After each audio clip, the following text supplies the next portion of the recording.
Night Train Piper here, coming to you from the mountains of Southern California. And it's Veterans Day. Wanted to just honor our vets by saying thank you, all of you who are vets, for your service.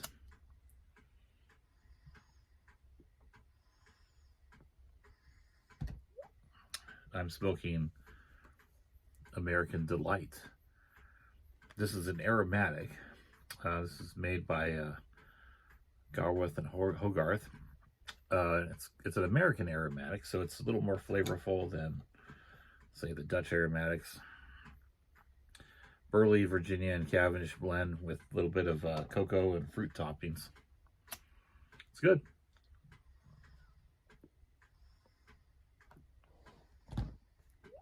So my dad was in the military. I think he's the only one in my family that I know of. He is the only one I know of. You know, immediate family. He served in the Army. And he was drafted for the Korean War period. So I have a little connection there. I'll talk about that in a sec. So the picture at the beginning of this video was what I did today. There's a Veterans Memorial Park here where I live, and every year they honor the veterans on the mountain by doing a ceremony there. And I go along with a church choir I'm involved with, and we sing, usually we sing 3 songs. We sing the national anthem to kind of open the ceremony. And then we sing an Armed Forces medley with all the songs of the various branches of military service. And we also do at least one other tune. This time it was Americana Suite, which was a kind of a mashup of My Country 'Tis of Thee, America the Beautiful, and what is that song? The Glory, Glory, Hallelujah song. The Battle Hymn of the Republic. That's it. So that's what we did. Or I did with the choir. And the ceremony is nice. They have flags there at the Veterans Memorial for every branch of the service, as well as the American flag, POW, MIA flag, and the California flag. And so every year they switch the old flags out for new flags. So there's that ceremony, and each members from each branch of the service come and they take down the old flag and put up a new one. Then we have a keynote speaker. We also honor some veterans. A lot of times there's a teenager or somebody who's written an essay or something like that about veterans that reads their speech. And then we have a group called Quilts of Valor, and they select certain veterans to receive a quilt. So it's a good time. It was a beautiful day up here, like 70 plus degrees, sunny, really nice, but enough clouds to where we didn't get sunburn in November. Who'd have thunk it?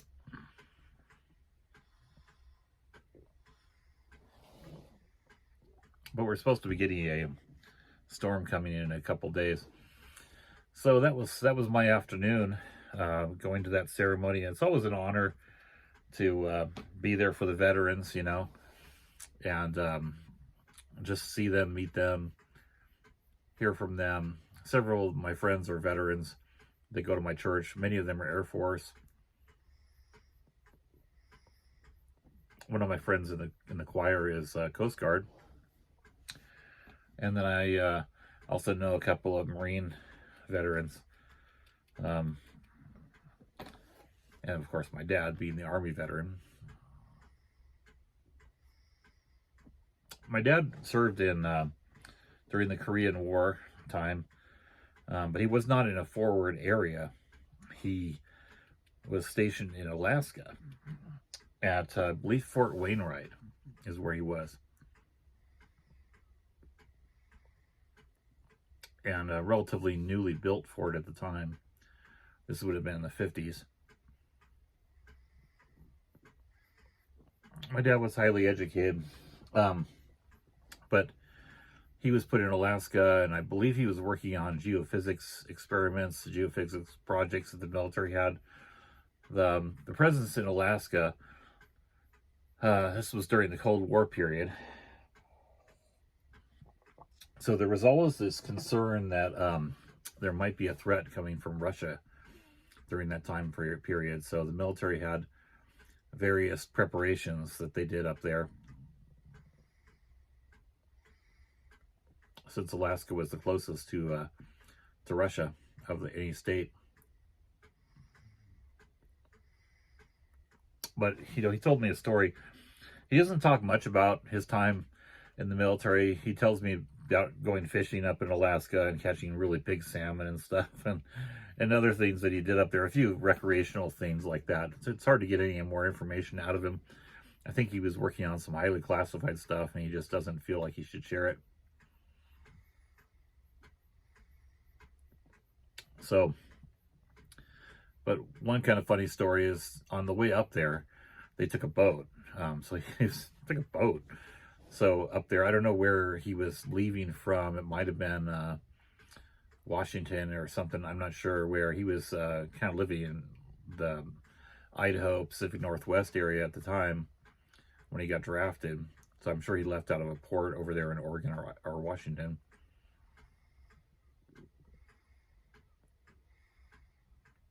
But he was the only one on the boat of the guys there to not get seasick. So one time he said that in the mess hall, he was there for, I forget, dinner or lunch or something like that. Yeah, I think it was dinner, and nobody was there except for him because they were all too seasick to come and eat.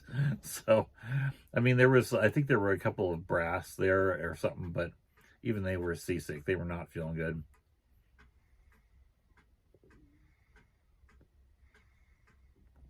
So, my dad has always had an iron stomach.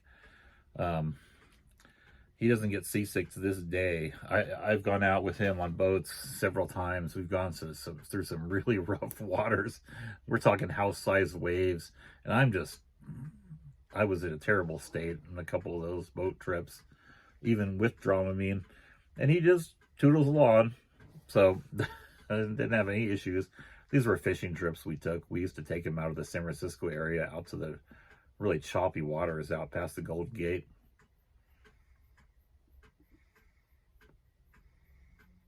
But my dad actually grew up in Peru. He was the son of missionaries. Both his parents were missionaries, my grandparents. And, I don't know if he was just hungry a lot or what, but he ate a lot of stuff that probably, probably would have been hard for most people to eat. But he got in the habit of just cleaning his plate, and he still does to this day. I swear, anything you put in front of the man, he will eat it, every speck that's on the plate. And he leaves nothing behind. And in fact, he'll take, at the end, if there's sauce or something like that, he goes, takes a piece of bread or something and gets the sauce too. Funny. So, I love the guy. Gotta relight this a lot. He's 93 now. Just celebrated his 93rd birthday.